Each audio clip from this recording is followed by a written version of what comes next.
morning, everyone. Uh, long time ago this year, pre-COVID, I think, I had contacted Heather because the League of Women Voters was having a tea, the equality, and we were going to be talking about the Equal Rights Amendment. And so I arranged tried to arrange to get buttons from Heather. We had a little miscommunication, so you'll see my button and Heather's are not the same, but they both say Equal Rights Amendment. And uh, I have always felt that it was so strange that we have such pushback on this. So I am very anxious to have Heather discuss where we are in the process in Minnesota and something about the history of the Equal Rights Amendment in Minnesota and also nationally. I did talk to Heather just a bit before we started, and right now Heather is at home homeschooling her 9-year-old, and she can tell you some of some of what I think all parents are feeling right now. It's a little bit challenging. Anyway, Heather is the two-time president of the Equal Rights Association in Minnesota and a really dedicated volunteer. And with that, I'm going to turn it over to Heather to tell you more about where the whole process is in Minnesota and federally. So thank you, Heather, for being here. Well, thank you, Sally, so much. And Brett, thank you so much for running all the tech. And it's so nice to meet everybody. Thank you all so much for having me here today. So yeah, my name is Heather Allison. I'm president of ERA Minnesota. We are a group, as Sally mentioned, we're 100% volunteer. None of us are paid. Every dime that is brought into this organization goes right back out to getting the word out and to doing the work that we do. We are all coming at it from various levels of knowledge base and experience. I, for one, came at it with zero knowledge in the Equal Rights Amendment. I'm originally from Montana, even though all my roots are Minnesota based. But Montana, little piece of trivia, had passed its state ERA many years prior, so it was never discussed because we had an Equal Rights Amendment in our state constitution in Montana, and Texas does too. Minnesota does not, and we'll talk about that in a minute. So it wasn't on my radar. And, I was very engaged. I was an activist in, the environment and animal rights and women's rights to many degrees. But I just didn't know until I met Betty Folliard, the founder of ERA Minnesota, and she enlightened me. And I also had no experience tromping around at the Capitol or getting involved in politics beyond signing politicians and showing up at rallies. I hadn't done any of that kind of work before. And so it has been a huge educational experience being a part of this group and learning about politics in a whole new way and becoming involved in a way I never thought I would. And that includes dragging my son into it too. But I love that my 9-year-old son goes to school and talks about the Equal Rights Amendment in his class voluntarily, and talks about, being at the Capitol and meeting senators and just kind of hanging out there like it's his place. And that's something I never dreamed would be a reality. And so here we are in the time of COVID, and reality is very different right now. And we aren't able to tromp around at the Capitol safely, and we aren't able to do a lot of the things in person that we could do. But what we can do is continue to talk about the Equal Rights Amendment and talk about how important it is, and we can still get the work done even though we can't do it in person. Thankfully for the internet, for things like Zoom, and just staying connected. So I'm going to give a little bit of a background. Normally I'd be doing this in person and I'd be asking people to raise their hands to show how many know about the Equal Rights Amendment. So my apologies if you already know all of this. You can just drink your coffee and look out the window at our lovely weather. I'm going to try to just give a quick history over the Equal Rights Amendment here I'm going to share my screen so you won't see my face. So hopefully everyone can see this screen okay. Looks great. Excellent. So I'm going to give a little history about, national and here in Minnesota at the same time. I'm going to have to go kind of quickly, and I apologize, but this presentation, what you're seeing on this screen is actually directly on our website. So it's right there under resources, PowerPoint presentation. So if you wanted to go and see this later, you can anytime. We're always updating it. So already there's changes that have happened that aren't reflected in this. So my apologies, I'll try to fill in the gaps. So for those of you who don't know about the Equal Rights Amendment, it's very simple and it's very clear. It's equality of rights under the law shall not be denied or abridged by the United States or by any state on account of sex. That is all it says, nothing else. That's it. And here in Minnesota, it's very similar. It's equality of rights under the law shall not be denied or abridged on account of gender. And I will talk more. There's another bill that's been dropped that actually reflects the national languages and says on account of sex. And we'll talk about that more in a minute. So again, the 14th Amendment, people ask, well, you know, the Equal Rights Amendment, well, the 14th should cover that, shouldn't it? And we start to hear a lot of discussion around why is the Equal Rights Amendment something that's still needed. And so two things with the 14th Amendment, it's the first time we see the use of the word male specifically. So it really starts to point out just who is not included in the Constitution. And the Constitution is the framework from which all of our laws are sprung and built and are held up to. And so for anything to have real merit and have real strength, it has to be very specifically outlined within our Constitution. And that's in our state and national. So a lot of polling, you know, people say, yes, they absolutely agree we should have an Equal Rights Amendment. Many people think we already do have an Equal Rights Amendment, but we do not. So again, and like I said, I'm going to be skipping through this very quickly, but without very specific language being included in the Constitution, the laws and the protections that we have, the various acts can all be rolled back, they can be overturned, and they can be read very differently when they're brought to court.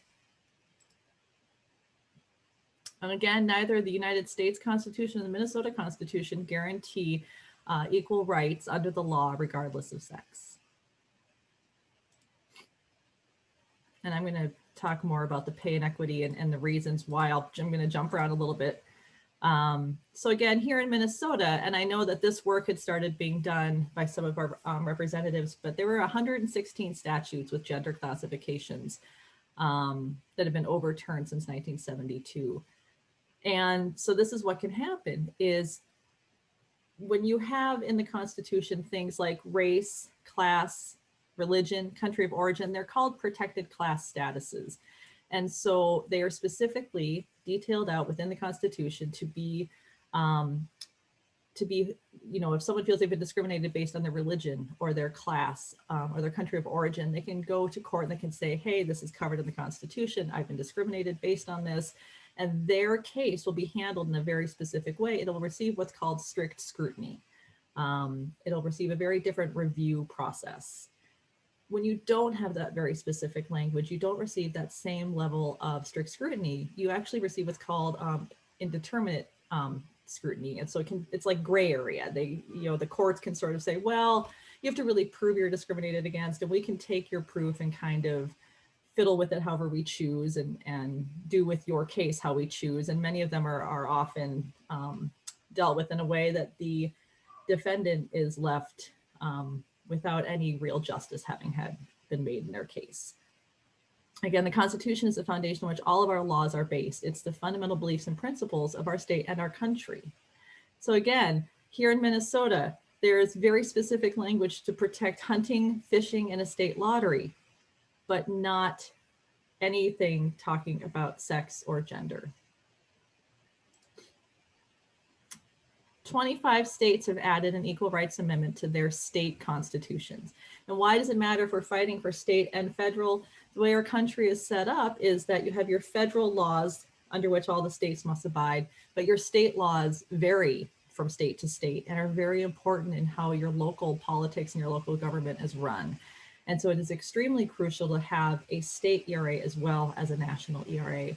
So all the blue states you see there are states that have state ERAs. And as I mentioned, Montana, Texas, even Florida, but Minnesota, New York, and Maine do not, which is really surprising. And many say, who were here in the legislature in the 70s, they say, well, the reason Minnesota didn't is because it was going so quickly nationally. And Minnesota did ratify the National Equal Rights Amendment. Because it was going so quickly nationally, they thought they wouldn't need it. And again, aren't current laws enough? The equal rights are not fully guaranteed by the Equal Protection Clause. Judicial standards need to be stricter and clearer. We have to protect ourselves from having laws rolled back. Gender violence is still endemic. In the United States, we need to prove that we're a leader. And one little anecdote is, if the 14th Amendment had truly provided what it says it provides, we would have never needed to fight for the 19th Amendment. The 19th Amendment was the amendment that gave many women the right to vote. Of course, not all women, because at that time, Black women did not have to vote, and neither did Indigenous. Indigenous women actually came way later. So yes, if the 14th Amendment had done its job, we wouldn't have needed to fight so hard for the 19th Amendment. So again, we talk about reasons why. Why do we need the Equal Rights Amendment? Pay equity, or rather pay inequity, is one of the biggest arguments. On average, women make 82 cents on the dollar to their average white male coworker. Women pay the same rent, the same mortgage, the same tuition debt. And the Women's Policy Research found that paying women of all races equally to white men would put 200 billion more into our economy every year. And if there isn't a better reason, that right there is one. Of course, the 82 cents on the dollar it's a bit of a sliding scale depending on your color. If you are a Black woman or an Indigenous woman or a Latino woman, that drops. That number goes down quite significantly. The numbers change. I believe it's in around the 64 cents for Indigenous women. And again, this goes into your retirement. And so women who have not been paid equally during their lifetimes, when they go and retire, they have a lot less in their retirement than their average white male. And are paying higher insurance premiums as well. And so there are many reasons why getting paid the same really matters. And here in Minnesota, I don't have this slide on here, and I wish I did. Trista Matica-Steele was elected into the Ramsey County Board of Commissioners in 2019, 18. And one of the first things she did, she's always been a big fighter. She's a veteran, she's a mom, and she fights for the ERA. And that was one of the first things she wanted to make sure that the Ramsey County Commissioners passed, was a resolution of support for the Equal Rights Amendment. Well, she was met with many opposers asking for a real reason why. And so they thought, okay, let's put the numbers together. And so she and a couple other folks did the research. And again, I should have had this in front of me. And this is when I realized I don't have all the notes I need in front of me. So they looked at the WIC program. And if women who applied for the WIC program were making got rid of that pay gap, I want to say, and again, I really wish I had this in front of me. I keep looking for my notebook. I want to say it was like it was about $4 million a year would be saved in taxpayer dollars into the WIC program. And so so they took their findings to the Ramsey County Board of Commissioners, and it got passed because of that one fact, that taxpayers would save money if we did something with that pay inequity and that pay gap just here in Ramsey County. And so if you were to extend that across every county in Minnesota and take care of that pay gap and make sure that women are making the same as their white male coworkers, that there would be many fewer women needing assistance. And so this goes again into all ages and all situations, up through retirement, through all sorts of state funding. And so I'm just going to kind of quickly, so gender violence, again, is a very big piece of it. And people ask, well, the Equal Rights Amendment is not just about women. The Equal Rights Amendment is about everyone. It truly covers everyone. It's for men, it's for women, it's the trans community. It is purely about not being discriminated against based on your gender. Whoops, jumped. Excuse me. Let's see if we have duplicate slides. So again, benefits for men. It's cultural acceptance of men and what's considered non-traditional work, being the single, being a caregiver, being the single home caregiver, being the main caregiver, acceptance of pay equality, paternity leave, and parental custody issues. And so there's been many cases where it would have benefited men to be able to have an equal rights amendment in our state and national constitutions. No, it keeps jumping. I'm so sorry. Excuse me. I keep hitting the bar and not the little arrow. For the LGBTQIA community, states with ERAs adopted were 4 times more likely to have accepted the marriage equality before it was decided at the Supreme Court level. Again, it's a lot of that acceptance of gender identity, gender expression, a cultural shift in affirming that discrimination of any kind is not acceptable.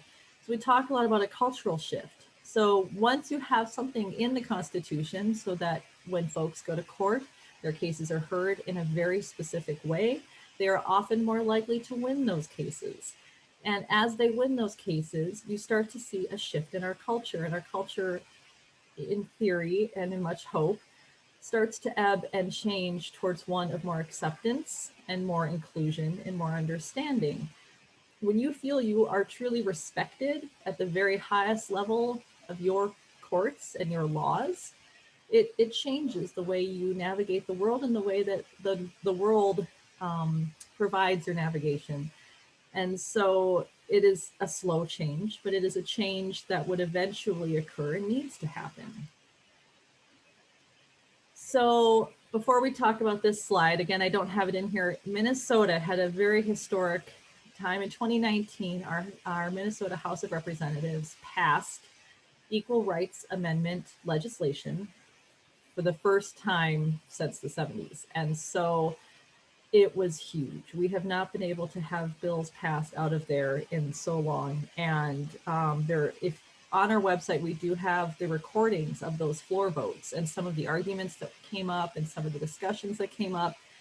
So I won't go into that detail, but it was hugely historic that we were able to pass both our bills for getting an equal rights amendment into the Minnesota State Constitution, as well as what we call the resolution to Congress to lift the arbitrary deadline on the equal rights amendment nationally.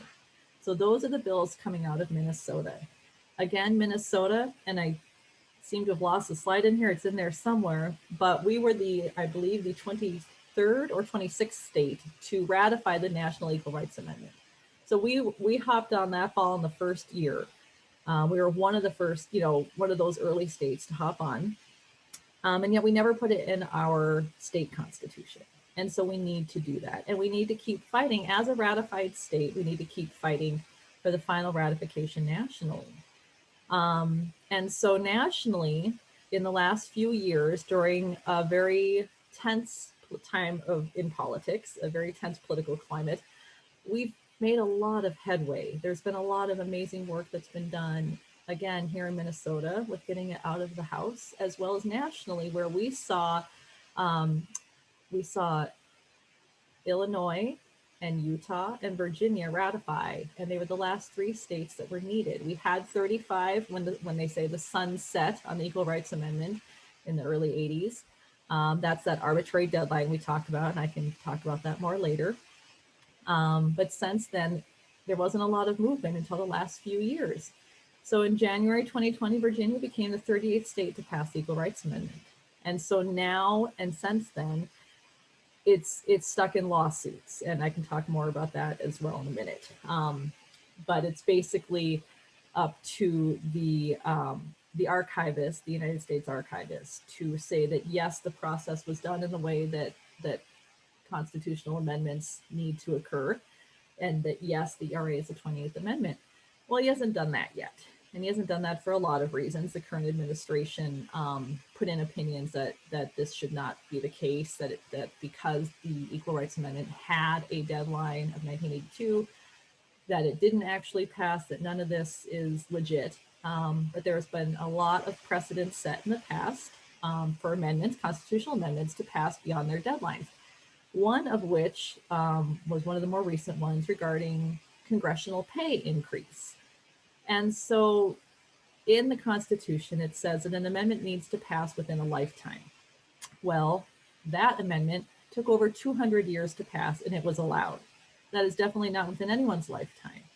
So if we can pass an amendment allowing an increase to congressional pay, we can absolutely allow an amendment around gender and sex equality that would benefit every single person in our country and not just those in Congress.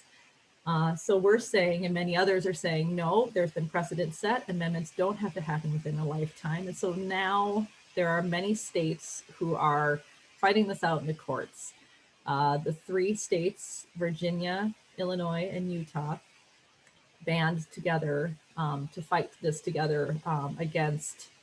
There are about 4 southern states that filed saying that this isn't actually legit. And so attorney generals across the country are fighting this in the courts.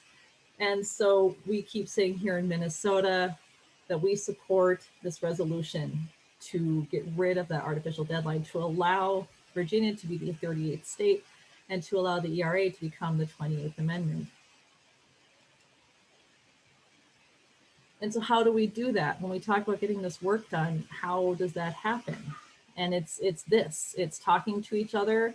It is debunking many of the myths and the reason why. You know, traditionally we heard the Equal Rights Amendment is it would kill family values, that it is always linked to abortion, that again, you know, we would have unisex bathrooms, that we would have women in the clergy, that we would have women in the military, that we would have women no longer being able to receive, benefits from their spouses. Well, what we see now in 2020 is that unisex bathrooms aren't so bad. Women serve amazingly well in the military, but are still not receiving the highest medals of honor. They are still not treated equally within the military, even though they are fighting just as hard. Women in the not just the clergy, but women in the highest levels of religious leadership isn't such a bad thing. And so many of these original myths we still hear, they still come up as reasons why people are uncomfortable with the Equal Rights Amendment. So we have to talk about what the Equal Rights Amendment really means. That what it really means is that if you if you have been discriminated against based on your gender, whether it's for pregnancy discrimination, whether it's for pay inequity, whether it's for your parental custody or paternity rights, that you can take your case to court and that your case will be respected and given the due process of the law that it deserves. That is it. It doesn't guarantee that your case will win, but it gives you a much better chance. It increases your chance, I believe the statistics, but at least over 30% higher chance of being successful. Because of course, yes, it does depend on who's sitting on that bench, who's hearing your case. It just gives you that fair due process of the law. So we talk to each other. We share the truths. We share the facts. We don't talk about the myths. The Equal Rights Amendment has nothing to do with abortion. There have been a few states that were able to get state-funded Medicare. Oh my God, this is where I always get the two. Anyway, coverage for abortion. But that's because every state's Equal Rights Amendment is worded slightly differently. They aren't all the same. And how some states have been able to have their state-funded abortion care covered under the Equal Rights Amendment has nothing to do with how Minnesota necessarily would. But also, side note, Minnesota already gave state funding for abortion back in the early 90s in the Doe versus Gomez case. And so we already have that. That's not something the Equal Rights Amendment would change. So again, we talk to each other, we go to the legislature, we urge our state senators and representatives to support this legislation, to author and co-author these bills, to stand and fight for us on the floor and in their committees, to make sure that these bills are heard and voted on. And then, you know, ideally for the state constitutional amendment to get out to a ballot so that Minnesotans can vote on this. Because again, it's not up to the legislature to decide if Minnesotans want an Equal Rights Amendment in their constitution. It is up to Minnesotans to decide that. But Minnesotans have not been given that chance to vote because our legislature is holding this legislation tightly and will not even let it get to the floor in the Senate. And so when we had this amazing historic advancement in 2019 in the House, the Senate still refused to get it even heard in committee. We have fought, we have many strong leaders in those committees who just can't get beyond a certain point because it's a very divided legislature and it's an even very divided Senate. And so we are nonpartisan. The Equal Rights Amendment was originally drafted by a Republican and put forth by the Republican Party for many years until Reagan. And so it's not about party, but it's sort of been made that way when we see who supports it and who does not. We urge all legislators to support this. We don't care what party they're with. All we care about is that they are supporters of equality. And so, how can you help? What can you do? You can reach out, writing letters to the editor, opinion pieces, those are always important because so many people think this already happened. They think it doesn't need to happen. We have a couple of DVDs. We urge people to do house parties when it's safe, or maybe you can host one across Zoom. Write postcards to your legislators. We will have new postcards because we're going to have new bill numbers when the session starts. Every 2 years, the bills need new numbers and have to be reauthored and redropped. So we'll have postcards available for people to send to their legislators. You can go and urge your precincts to have a resolution in support of the ERA. You can have I know Duluth, we met with the mayor of Duluth a couple years ago, urging Duluth to be a city for the ERA. And so you can have, if you belong to a Rotary Club, Ely's been doing amazing work between their AAUW and their Rotary Club in combining together to guarantee 100 businesses in the Ely area to guarantee pay equity. There are so many different ways you can do this. If you belong to any organization and you want to have a presentation done, we are always happy to do that. You could do your own. We try to put everything on our resources page here to empower people to do this. We don't own this. This is everyone's, and this is for everyone.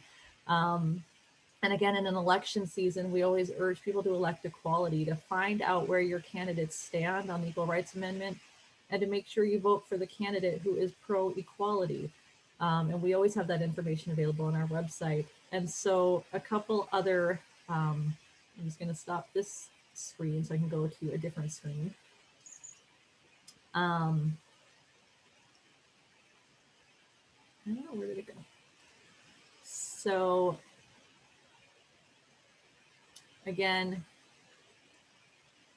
right now we want to reach out to President-elect Biden to instruct his DOJ to reverse Attorney General Barr's opinion that the archivist not certify the ERA. We want the U.S. archivist David Ferriero, excuse me, to declare the ERA as certified as the 20th Amendment. I cannot pronounce his last name to save my life. ERA Coalition, elect equality, to find out who the new U.S. senators and reps are nationally and urge them to continue to support that delete the deadline bill. Again, it will have new bill numbers. It was HJ Res 79, SJ Res 6. It'll have new bill numbers. It's called the delete the deadline bill. And Georgia, I don't know if many of you know that Georgia is going to have a runoff, and there are 2 candidates who are pro-equality candidates. If you have family in Georgia, in those areas, also just help get out the vote. There'll be, I'm sure, many ways to plug in through that. And we're working on connecting with folks in Georgia to make sure that we support in the way they want to be supported. And so if you are interested, you can always let us know. We can make sure to connect you to the right folks. And again, here in Minnesota, we really want to applaud those GOP members who did vote for the Equal Rights Amendment in the House in 2019, especially Representative Rod Hamilton. He actually was the only one who voted for both pieces of legislation, the resolution to Congress and the Minnesota State Constitutional ERA. And so, it's often been in the last number of years that the GOP leadership has urged their members not to support the Equal Rights Amendment. But in the last couple of years, we've seen a lot of support coming from the GOP, which is fantastic because, as I said, it's not party-based. Including Senator Carla Nelson was the one who drafted the bill to mirror the national language. And so we support that because in courts, use of the word sex and gender is synonymous. We know the words themselves are not synonymous, but when they are heard in court, they are treated synonymously. And again, we're going to try to do virtual days of action coming up for the first day of session on January 5th, as well as for International Women's Day, March 5th. So if you're interested, let us know in helping or being a part of that. And again, just keep talking to everyone you know about the need for a state constitution and the continued fight for our national. There are awesome bracelets through Bird and Stone that we have to get up to 100 orders before they'll make any of them. And they're really lovely. And so we're trying to get those out. We have face masks, we have, buttons, we have anything, brochures, we'll have postcards, anything that you need to help you talk about this. And so I'm going to stop sharing there. I know it's 10 o'clock, and so I want to respect the question and answer session. Thank you all so much. Wonderful work, Heather. And Sally, feel free to unmute here if you want as well. But we are so grateful for that thorough review. And at this point, even though we're transitioning to questions, just wanted to make sure to express how grateful we are for you joining us again here today. Thank you. Sally, do you want to kind of jump in with any immediate questions? There are no ones currently in the chat, and so let me allow other people to also unmute yourself. You can click on the little microphone icon now in the black Zoom toolbar, and that should unmute you that way. So Heather, I agree wholeheartedly with what Brett said. Thank you for the review, and it seems so easy. And like so many things, it can be so hard. So thank you for explaining things so well. I'm wondering if you can tell us, I am imagining and have never thought otherwise that our representatives, Jen Schultz, Liz Olson, and Mary Murphy all support this. Is that correct? I'm looking right now. I can have that answer for you in about two. I don't like to ever say yes. Yes. And if anyone wants to know, on our homepage, there is a candidate responses spreadsheet. And that's actually where I'm looking right now. And so let me just look real quick. So Liz Olson was a yes. And what was the other names? Jennifer Schultz. Schultz is a yes. And Mary Murphy. And Mary Murphy, I know. So let's see. So Mary Murphy is a yes. Yeah, I thought so. I always, because we meet with everyone. We try very hard to meet every single House representative and state senator and have time one-on-one with them, and doing all this work. And so I should trust my gut, but I would never want to misquote any representative. But yes, all three are a yes. And are any of them co-sponsors of the bills? I want to say Mary Murphy has been. And so again, right now on the current candidate spreadsheet, it doesn't have that information. It'll say who voted. If they were here in 19, it'll say how they voted. But once we actually get all these folks in, we will update our website. We have these district pages where it shows a nice picture. I don't know if you want to see it or not. And it'll have all of their information. I think it's under the lobbying 101, which it should be somewhere else. So let me see. I can show you. So if I share, where am I now? Okay. We know that face. So what am I doing, face? Okay. So lobbying 101, and what you'll see is down here, it has these districts. And so you're District 3, is that correct? Mary is District 3 something, and Jen and Liz are 7A and 7B. Okay.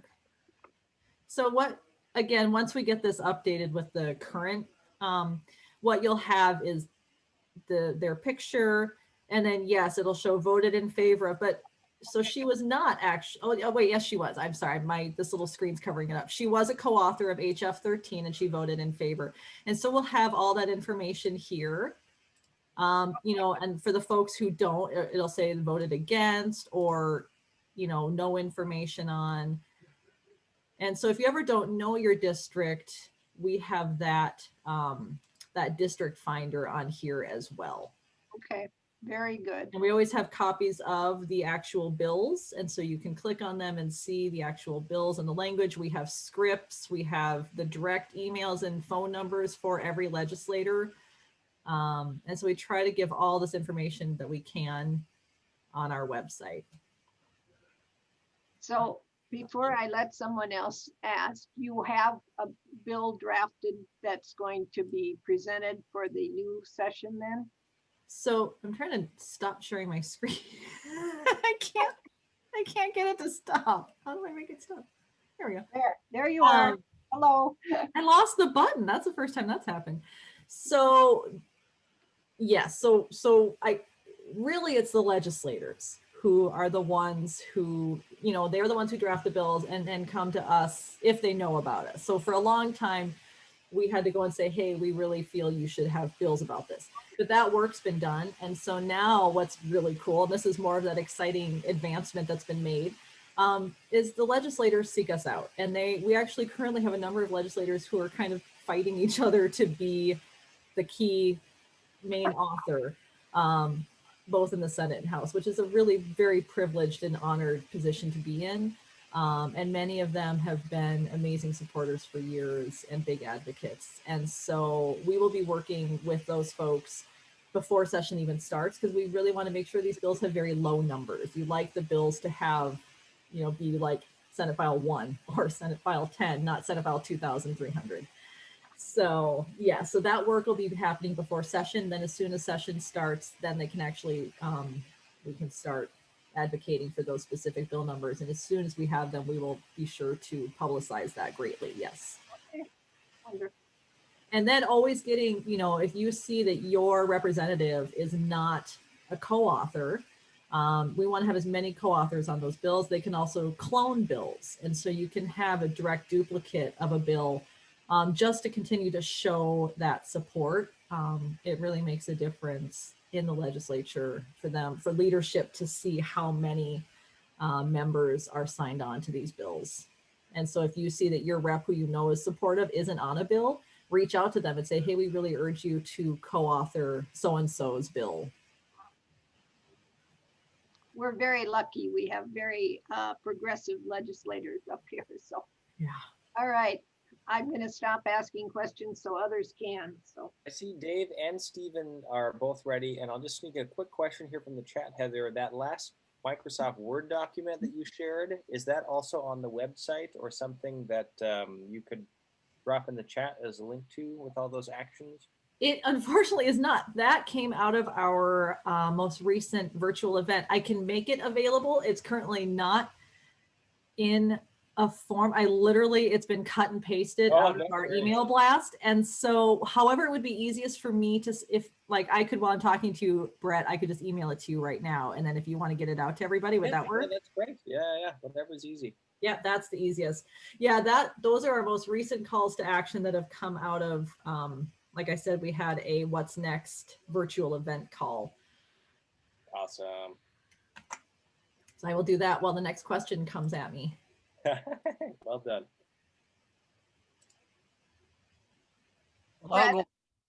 I'll go ahead. I'm sorry, I might have missed something here. Okay, if Minnesota passes the ERA amendment and adds it to the state constitution, does that mean Minnesota and the other states that have passed it, that in the state of Minnesota, they can implement all the parts of the amendment and so forth? But if it isn't passed as a federal amendment, then it can't be enforced, or it can be enforced just in the states where they've passed it? How does that work? Did I miss something there? I'm sorry. No, not at all. No, I had to ramble very quickly past all of it. You didn't miss anything. So yes, so if we get it into the state constitution, it can be enforced at the state level. And so it would be, you know, laws and you know, state level laws that it would impact. So nationally, again, is the, you know, all the states have to abide by federal laws. And so then it's about, so if it goes to, as far as the state Supreme Court, um, it can be heard in a very specific way up to the state Supreme Court. But if it went beyond that point, that is, yes, where we could lose it if we don't have the federal. Thank you. I hope did that answer your question? Yes, thank you. My question is about okay, the equal pay that you kind of like, where's the leverage on the, okay, if employers are paying women less, where can we find leverage in the system to basically say, you know, because to me it looks like the major motivation of keeping this in place is that you're basically getting a labor for free or cheap. Mhm. And how but I've never that at um did my audio dump? A little bit, but not too Okay. bad. But you kind of, I've never seen a business that pays women differently, or I've never experienced it. I've never seen it. Or so I'm kind of wondering, where is it, how do we get at that, um, you know, the pay issue by coming at it from, um, um,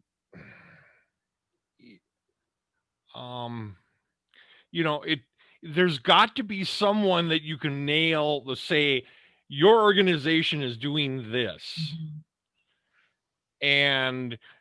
and publicly kind of put them up as the bad guy. Yeah. And I see it that, um or is it just that there's just a certain part of our population that just loves to oppress people, and we just had kind of like think that that's the way things should be. Mhm. And so I fortunate part is that most of those people that are being oppressed don't know how to fight back. Or may not even be And fully aware that they're being oppressed.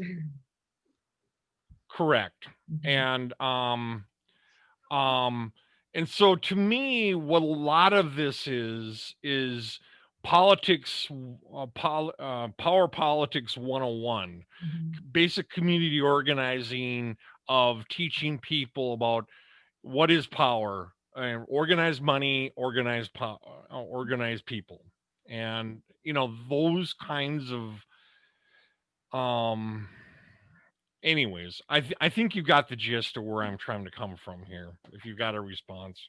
I do. I thank you so much. And you're completely right that, so really one of the first ways to try to target and call out pay discrepancy is starting pay. And so when you look at what women are offered for starting pay and packages, more often than not, it's going to be very different from what their male counterpart who's coming in with the same experience or the same education is being offered. But it's a transparency piece. And so it's really being, the forcing companies be very transparent about their bonus structures, about their starting pay packages, retirement structures, all those different plans, because there are some very sneaky ways that pay discrepancy can show up.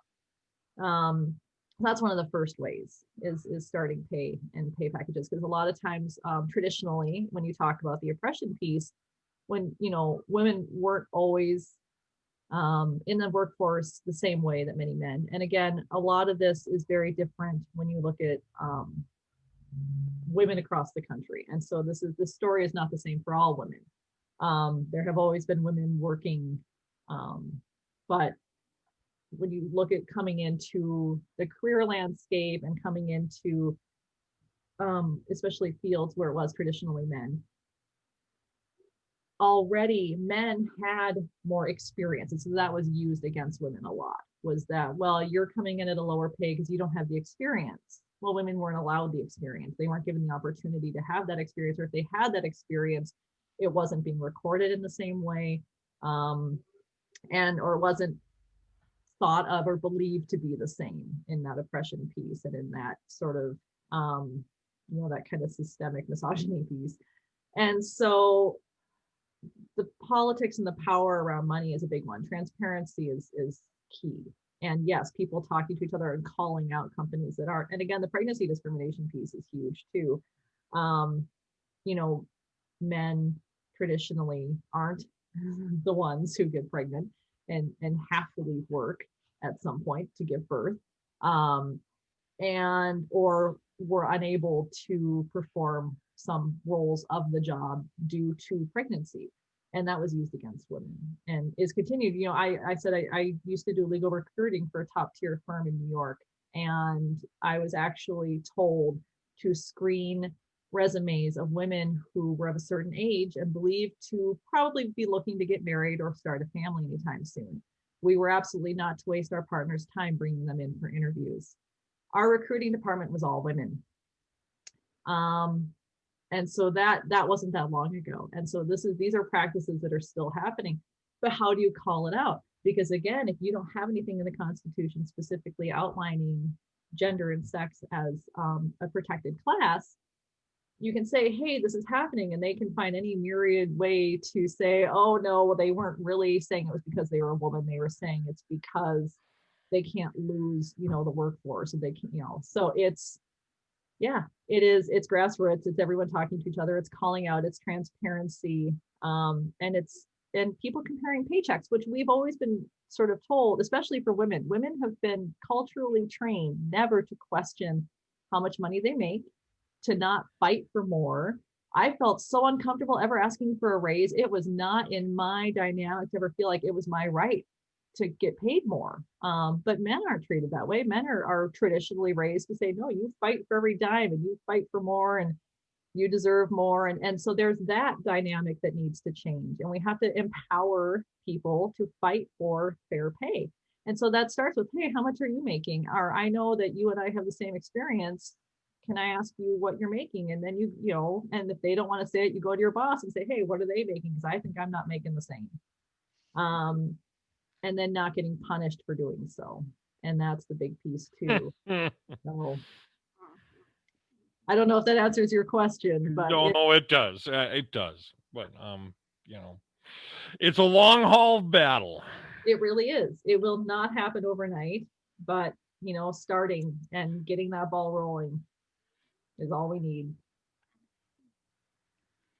Well put. I know that we've got probably about 5 minutes left for Q&A. Sally, I was probably talking over you. Did you have another thought you wanted to share?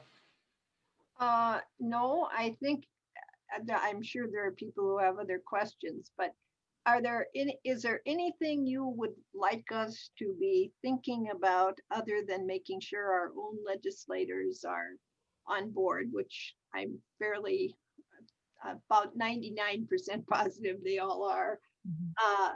Is there anything that we can be doing besides getting other groups that we know of to have a speaker and so on? Give us some other ideas that you maybe haven't mentioned about things we could do to help with getting this going.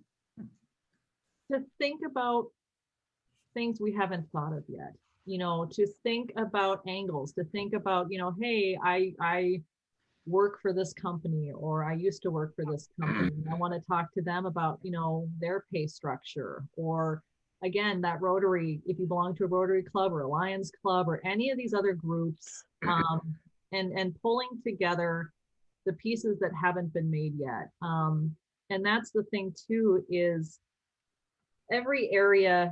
So it's kind of one thing I really want to do right before COVID started. My plan was I was going to go around the state of Minnesota and just spend time in all the areas and districts with leadership that aren't supported, and just be there and find out more about what was happening in those areas, to try to talk about how the Equal Rights Amendment would actually make a difference to people everywhere. Because how it makes a difference here isn't going to be the same for how it makes a difference in every other part of Minnesota or every part of the country. And so figuring out ways of having those conversations and tying it together and making those connections for people. And so thinking up ways to frame those conversations always is helpful. We don't have all the answers. If we did, there isn't a national ERA group. There isn't, like one umbrella group under which we're all sprung. We're in a coalition nationally, of tiny little groups just like ours. And so that's what matters, is it's just everyone doing this in the way that it makes the most sense to them. And so again, having the conversations is the number one thing. Thinking about new ways of having those conversations is my biggest call to action. For everyone to think creatively and think, you all have connections and networks that not anyone else does. So how can you use your very personal network and connections to really get this message out there and make it impactful? It's, we don't preach. We don't want to be preaching. We want to really connect and have people go, oh, you know what? If this had passed, my life would have been very different, or my daughter's life will be different, or my son's life, or, any of those ways of thinking about it are key. Yes, having strong legislators supporting this is also extremely key. And really, we will always have a divided legislature, whether it's this year, next year, it'll swing, it'll shift. It needs to not matter. And so how it not matters is by everyone for whom that legislator represents, knowing that this means something to them. And the only way to make sure that everyone knows this means something to them is by helping them find the way it means something to them. And so if everyone in the state of Minnesota truly felt very strongly about the need for this, then they will make sure that their legislators, their representatives, are supporting it, no matter what their party is, and that we won't continue to have a leadership in a party that blocks it purely because of the myths. So that's my long rambling way. But right now, it'll be postcards, it'll be helping educate about Georgia. It's making sure that with our divided legislature here, that we get hearings in the Senate. We have got to get hearings in the Senate so it can be voted on the Senate floor, so that it can pass and go out to the state for Minnesotans to vote on. Bravo. I know Barb unmuted her line. Let's have this be our last question for today, and then we'll make sure to put in the link where you can follow up with more information again. Thanks. I'll try to make it short. You mentioned that this would help, the ERA would help men in parenting roles, stay-at-home parents. And one of the things I've always wondered is about how the equal pay takes into account, or could take into account, women or men staying at home with children and losing seniority for years over pay. Can you answer that briefly? It's a direct correlation. That's absolutely a piece of it. Absolutely. And so it's needing to make sure that we have legislation in place to protect those primary caregivers, even if it's not for children. But we know, so I've lost both of my parents, and I was my mother's primary caregiver until she had to go into memory care. And even then I was the one on call for the emergency room visits and all, at the same time as having my 5-year-old son, at the same time as trying to do this. Yeah, the primary caregiver role absolutely needs to be respected and compensated for in the workplace. So that is a big piece of where that pay discrimination comes in. And that's where we have to call it out, find the businesses that don't support primary caregivers, and make sure that we have, legislation in place, like the $15 minimum wage. Maybe we need to have legislation in place that has primary caregivers, receiving certain compensation or packages to make sure that they don't lose advancement, that they don't lose pay. Yeah, there isn't anything really, and there needs to be. Thanks. So if you can, and again, I throw it out there to everyone. If you want to go to your representatives and say, hey, this is something that I really think needs to be out there, that's all you have to do is start the conversation and let them roll from there. I know we are at the top. Sally, do you want to kind of share what we're looking forward to for next week here? And I'll put a reminder again for anyone interested in joining ERA or any of the other action opportunities. Just follow our chat history We'll make sure to put a link to the PowerPoint slides and the recording in the weekly connect here for those that couldn't join us live. And if it's okay, I'm going to throw I would normally be handing out business cards, but I'm going to throw my contact information in the chat as well. That'd be great. That Yeah. would be wonderful. I didn't Heather, want to Zoom. thank you so much for being here. You did such an excellent job of explaining what the history is and what we can do. And your website looks fantastic. So thanks for being with us today. We really appreciate it. Well, thank you. The website's all Patty McDonald. She is our website guru. Well, She tell is her we amazing. think it's great. I'll let her know. And thank you all so much again for having me. I really appreciate it. Okay, thank you. Thank you. I'm going to sign off. Take care, all. All right, you two have- And no one ever, everyone, please don't hesitate to reach out if you want to ask any questions or do anything. Please, I welcome it anytime. Thanks again, Heather. we definitely Take look forward care. to ongoing collaboration. Yes, please. That would be amazing. Take care. Bye-bye. For next week, everyone, we will have Bill Hansen, who was in the Peace Corps in Uganda doing a special project until COVID started. He has spoken at UUCD before. He's a person who's run for the legislature from the North Shore, a very interesting person, and he's a very excellent speaker. So next week, that will be the presentation. And then the following week, we're all going to pretend everything's normal and there will not be a forum because of Thanksgiving. So, all right. Thanks for being here, everybody. Take care. Stay safe.